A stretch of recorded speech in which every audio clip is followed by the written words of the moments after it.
Hi friends, welcome to our channel. ఇదేంటంటే రథసప్తమి రోజు morning దేవుడికి ప్రసాదం చేద్దామని చెప్పేసి ఫస్ట్ గ్యాస్ అంతా క్లీన్ చేసుకొని మార్నింగ్ లేచిన తర్వాత స్నానం అది చేసిన తర్వాత మొత్తం క్లీనింగ్ అంతా చేసుకున్న తర్వాత ఇక్కడైతే నా దగ్గర ఇంట్లో దిగినప్పుడుది ఇత్తడి గిన్నె ఉంది. ఆ గిన్నె కాకుండా వేరే రెంటింటి కోసం ఇంకో గిన్నె తీసుకున్నాను. అప్పుడుది ఇత్తడి గిన్నె, పెద్ద గిన్నె అయితే ఎక్కువైపోతుందని చెప్పేసి చిన్నది ఇత్తడి గిన్నె ఉంటే తీసుకొని దానికి క్లీన్ చేసుకొని పసుపు రాసి బొట్లు పెట్టుకొని ఫస్ట్ గ్యాస్ కూడా బొట్లు పెట్టుకొని అప్పుడైతే 3 టైమ్స్ పాలు పొంగాలి కదా, 3 సార్లు పాలు పొంగిన తర్వాత అప్పుడు బియ్యం వేసుకోవాలి కదా. ఇక్కడైతే 2 సార్లు పాలు అయితే పొంగిపోయి ఇక్కడైతే 3వసారి పొంగిస్తున్నాను. మా అమ్మ వాళ్ళు ఏంటంటే మా చిన్నప్పుడు మా మమ్మీ ఆవు పిడకలు ఉంటుంది కదా, ఆవు పిడకలు బయటని పెట్టి దాని మీద పాలు పొంగించేవారు. అంటే ఆ పిడకలు ముట్టుకోవడానికి చాలా టైం పట్టేది. అవి ముట్టుకున్న తర్వాత అప్పుడు ఆగి దాని మీద పొంగించేవారు. అలా చేసేవారు. ఇక్కడ నేను ఏంటంటే గ్యాస్ మీదే పొంగించేసి రైస్ కడిగి పెట్టుకున్నాను, రైస్ వేసుకుంటున్నాను. ఒకవైపు పిల్లలు కూడా లంచ్ ప్రిపేర్ చేస్తున్నాను. పిల్లలు స్కూల్ ఓపెన్ అయ్యాయి కదా, వాళ్ళని కూడా స్కూల్కి రెడీ చేయడానికి లంచ్ అయితే ప్రిపేర్ చేస్తున్నాను. అన్నం మెత్తగా ఉడికిన తర్వాత ఇందులో అయితే బెల్లం వేసి మిక్స్ చేసుకుంటున్నాను.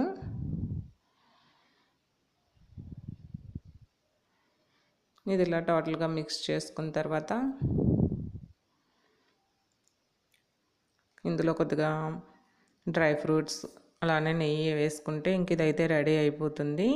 పిల్లలు రెడీ చేసి పంపించేసిన తర్వాత అప్పుడు మేము రెడీ అయ్యి టెంపుల్కి వెళ్ళాము. ఇక్కడైతే డ్రై ఫ్రూట్స్ వేసుకుంటున్నాను, బాదం కాజు వేసుకున్నాను. ఒకవైపు నేనైతే 4కే లేచాను, ఇల్లు క్లీన్ చేసుకొని వంట ప్రిపేర్ చేసి అప్పుడు గ్యాస్ క్లీన్ చేసి అప్పుడు ప్రసాదం అయితే రెడీ చేశాను. పిల్లలకైతే ప్రిపేర్ చేసి మేము టెంపుల్కి వెళ్ళి వస్తాం కదా, అందుకనేసి వంట అయితే పూర్తిగా ప్రిపేర్ చేస్తాను, మళ్ళీ వండడానికి టైం పడుతుందని. పరమాన్నం ఏంటంటే బెల్లంతో చేస్తేనే టేస్ట్ బాగుంటుంది. ఇక్కడైతే నెయ్యి కూడా వేసుకుంటున్నాను. ఇప్పుడైతే గ్యాస్ ఆఫ్ చేసుకొని నేనైతే దేవుడి గది ఆల్రెడీ ఒకవైపు ఈ పరమాన్నం ఉడుకుతూ ఉన్నప్పుడే ప్రసాదం రెడీ అవుతున్నప్పుడే దేవుడి గది కూడా క్లీన్ చేసుకొని దేవుడి సామాన్లు అన్నీ కూడా క్లీన్ చేసుకొని రెడీ చేసి పెట్టుకున్నాను. ప్రసాదం కోసం వెయిట్ చేస్తున్నాను, పువ్వులు అవన్నీ పెట్టుకున్నాను. ఈ ప్రసాదం రెడీ అయిపోయిన తర్వాత దీన్ని ఒక అరిటాకులో తీసుకొని అక్కడ ప్రసాదం పెట్టి అప్పుడు తులసం దగ్గర దేవుడి మొన్న పూజ చేసుకున్న తర్వాత మరి రోజు పలుకుల చట్నీ తినకూడదు కదా, అందుకే కొత్తిమీర టమాటా చట్నీ చేశాను.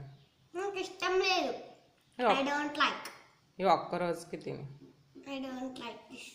ఫాస్ట్గా తినేస్తే స్కూల్కి రెడీ అవ్వదు కానీ ఇవి ఒక్కడేకి తిని నెక్స్ట్ మళ్ళీ నీకు ఇష్టమైన చట్నీ చేస్తాను. అలా నీట్గా కూర్చో, సిట్ రైట్. ఫాస్ట్గా అక్క వచ్చేస్తుంది, నువ్వు కూడా తినేస్తే అక్క కూడా తినేస్తే రెడీ అయిపోవాలి స్కూల్కి. తిని అమ్మా, ఒక్క ఇడ్లీ కదా తిని ప్లీజ్. సరే నేను తినిపిస్తాను. చూసారా, రోజు వాళ్ళకి నచ్చిన నేను ఇడ్లీ దోశ మ్యాక్సిమం ఇవే వాళ్ళకి నచ్చినవే చేస్తాను. అయినా సరే వాళ్ళకి నచ్చిన చట్నీ అయితేనే తింటారు. ఇక్కడైతే వాళ్ళ కోసం అని చెప్పేసి క్యారెట్ రైస్ ప్రిపేర్ చేశాను. మేమైతే పప్పు చుక్కూర వండి నేనైతే బెండకాయ ఫ్రై చేశాను. వాళ్ళకి ఇంకా కలుపుకోవడానికి ఇబ్బంది అవుతుందని చెప్పేసి ఇక్కడైతే క్యారెట్ రైస్ ప్రిపేర్ చేసి క్యారెట్ రైస్ అయితే బాక్స్లో వేస్తున్నాను, లంచ్ బాక్స్లోని.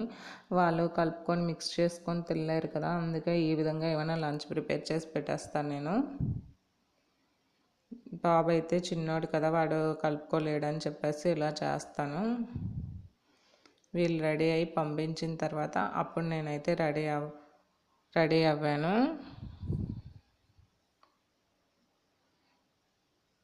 ఇంకా పాపకి జల్ల వేసిన తర్వాత బాబు అయితే రెడీ అయిపోయాడు, కానీ పాపకు జల్ల వేయాలి కదా, అందుకని పాపకైతే రెడీ చేయాలి.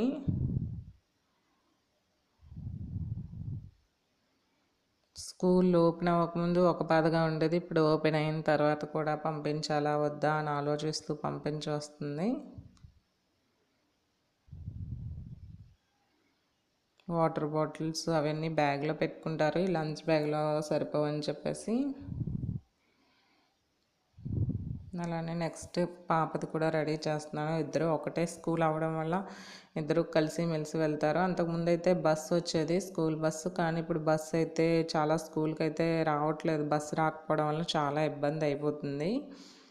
వాళ్ళ డాడీ తీసుకెళ్ళి వదిలేసి వస్తారు. తను వీళ్ళని బట్టి తీసుకువెళ్తారు, లేకపోతే నేను తీసుకువెళ్తున్నాను. ఆటో పెడదామన్న ఆటో కూడా చాలా రష్గా ఉంటున్నాయి. అందుకనేసి ఆటోలో ఎక్కువ మందిని ఎక్కిస్తున్నారు. సర్లే అలానే ఇంటి దగ్గరే కదా ఉంటున్నానని చెప్పేసి, అంటే డేలో 1 టైం తను తీసుకెళ్తే 1 టైం నేను తీసుకొస్తున్నాను. ఇక్కడైతే మా అత్తయ్య కూడా మాతో పాటు టెంపుల్కి వస్తానని రెడీ అయ్యారు. అత్తమ్మ కిందకు దిగుతున్నారు. మా అత్తమ్మ పేరు కూడాను సూర్యనారాయణమ్మ. అందుకే సూర్యనారాయణమూర్తి టెంపుల్కి ఆవిడకి మామూలుగానే సండే ఆవిడ బాగా పూజ చేస్తారు సూర్యనారాయణమూర్తికి. నేను కూడా వస్తానన్నారు. అలాగా పిల్లలు వెళ్ళిపోయారు కదా అని చెప్పేసి ముగ్గురు వెళ్ళాము.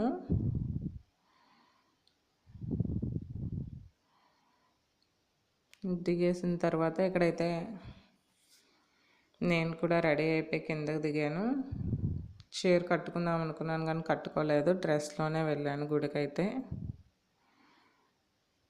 టెంపుల్కి అంటే మ్యాక్సిమం మేము ఇక్కడ ఉన్న రోజుల నుంచి అయితే టెంపుల్కి అయితే వెళ్తున్నాము. ఒక 2 ఇయర్స్ నుంచి అయితే మాత్రం రథసప్తమి రోజు ఇక్కడ రాజపాలెం సూర్యనారాయణమూర్తి టెంపుల్కి వెళ్తాము. అరసవల్లి అయితే ఎప్పుడూ వెళ్ళలేదు, ఎందుకంటే అరసవల్లి కొద్దిగా లాంగ్ పడుతుంది. అలానే చాలా రష్గా కూడా ఉంటుంది కదా. మాకు రాజపాలెం దగ్గర ఉంటుంది, అందుకని చెప్పేసి మేమైతే ఇక్కడ ఈ టెంపుల్కి అయితే వెళ్తాము. ఇది కూడా రద్దీ ఎక్కువగానే ఉంటుంది. ఆ రోజైతే మాత్రం చాలా ఎక్కువగా ఉంటుంది. ఇక్కడ దర్శనం అయిపోయిన తర్వాత అప్పుడైతే మళ్ళీ మేము ఇంటికైతే వచ్చాము. ఇక్కడైతే పూర్తిగా మేము టెంపుల్కి అయితే వెళ్ళిపోయాము. అక్కడ మా హస్బెండ్ లైన్లో టికెట్ల కోసం నించున్నారు. తను టికెట్లు తీసుకుంటున్నారు. ఆశ్చర్యం ఏంటంటే వెళ్ళడానికి ఎంత లైన్ ఉందో అలానే టికెట్లకు కూడా అంతే లైన్ ఉంది అక్కడ. అదంతా టికెట్లు తీసుకోవడానికి లైన్, అంత లైన్ ఉంది. 10 రూపీస్, 20 రూపీస్, 100 రూపీస్ పెట్టారు. అంటే ఏ లైన్ అయినా సరే దర్శనం అంత టైం పట్టదు. కాకపోతే 10 రూపీస్ దేవుడు కొద్దిగా దూరంగా లైన్ తిరిగింది. అలానే 20 రూపీస్ కొద్దిగా దానికి దగ్గరగా తిరిగింది. 100 రూపీస్ దేవుడికి దగ్గరగా వెళ్ళొచ్చు అనమాట, అంతే తేడా. ఏదైనా ఒక 10 to 15 మినిట్స్ 20 మినిట్స్లో అయితే మేము వెళ్ళిన టైంకి అయితే దర్శనం అయిపోయింది. ఇక్కడైతే విఐపిగా ఎమ్మెల్యే వచ్చారనమాట, అందుకని చెప్పేసి అందరూ అటువైపు వెళ్ళిపోతున్నారు.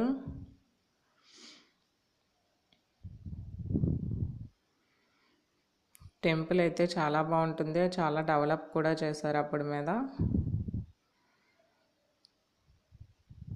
మేము ఫస్ట్ టైం మా మ్యారేజ్ అయిన వెంటనే వెళ్ళినప్పటికైతే టెంపుల్ అంతగా డెవలప్ చేయలేదు. ఇప్పుడైతే బాగుంది, టెంపుల్ చాలా బాగుంటుంది ఇప్పుడైతే. ఇక్కడైతే అంటే మధ్యాహ్నం అన్న సమారాధన కూడా చేస్తున్నారు, వంటలు అయితే రెడీ చేస్తున్నారు.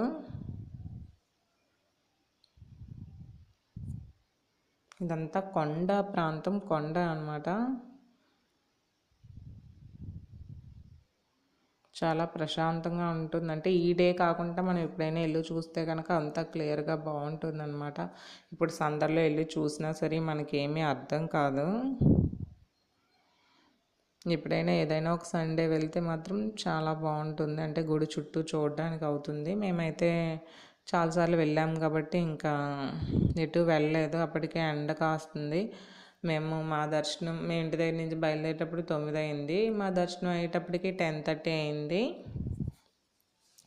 అక్కడ మా రిలేటివ్స్ ఉన్నారు ఆ ఊర్లోని, మా పిన్ని వాళ్ళు ఉన్నారు. వాళ్ళ ఇంటికి వెళ్ళి కాసేపు కూర్చొని ఒక 1 అవర్ అలా కూర్చున్న తర్వాత అప్పుడు మళ్ళీ ఇంటికైతే వస్తాము. అక్కడ మా పిన్ని వాళ్ళ హస్బెండ్ బాగా తెలుసు, గుళ్ళోనే ఉంటారు అతను మేము దర్శనం చేసుకొని వచ్చేసిన తర్వాత తీసుకువెళ్తానన్నారు ఇంకా లోపలికి. వద్దని చెప్పేసి వెళ్ళొస్తామని చెప్పేసి మేమైతే ఇంకా వద్దనేసి ఇంటికి వెళ్ళి కనిపించేసి కాసేపు కూర్చొని వస్తాము. ఇక్కడ లేడీస్ కోలాటం ఆడుతున్నారు, చాలా బాగా ఆడుతున్నారు, చాలా బాగుంది. అంటే ఏ ఇయర్ పెట్టలేదు, ఇయర్ పెట్టారు.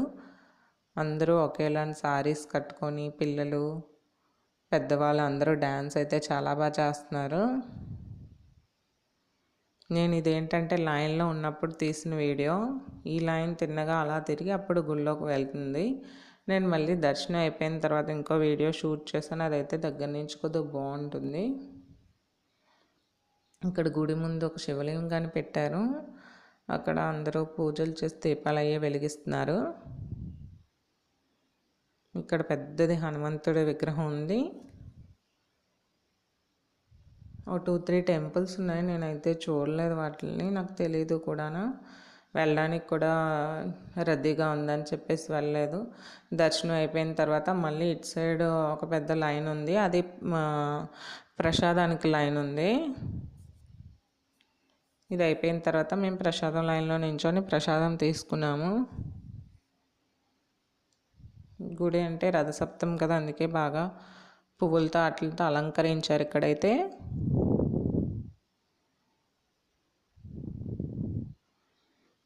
ఇక్కడ నేతి దీపాలు అవి అమ్ముతున్నారు. కావాలంటే తీసుకొని దీపం వెలిగించుకోవడానికి. ఇదైతే గుడి దగ్గర ఉంటుంది కదా, ఇక్కడి నుంచే మనం ఈ టర్న్ తీసుకొని ఇలా లోపలికి వెళ్ళిపోతాము. ఇదైతే 100 రూపీస్ లైన్. అయితే ఇదైతే అక్కడ కనిపిస్తున్న వేప చెట్టు దగ్గర నుంచి ముందుకు వెళ్ళిపోతే అది గుడి లోపలికి వెళ్తుంది డైరెక్ట్గా.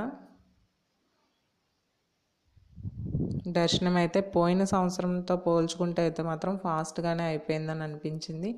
లాస్ట్ ఇయర్ కూడా పిల్లల్ని స్కూల్కి పంపించేస్తే వెళ్ళాము. అప్పుడు కూడా 9కే వెళ్ళాము. మామూలుగా అనుకునేది ఏంటంటే ఎర్లీ మార్నింగ్ అంటే 5కో 6కో పిల్లలు తీసుకొని వెళ్దామని అనుకున్నాము.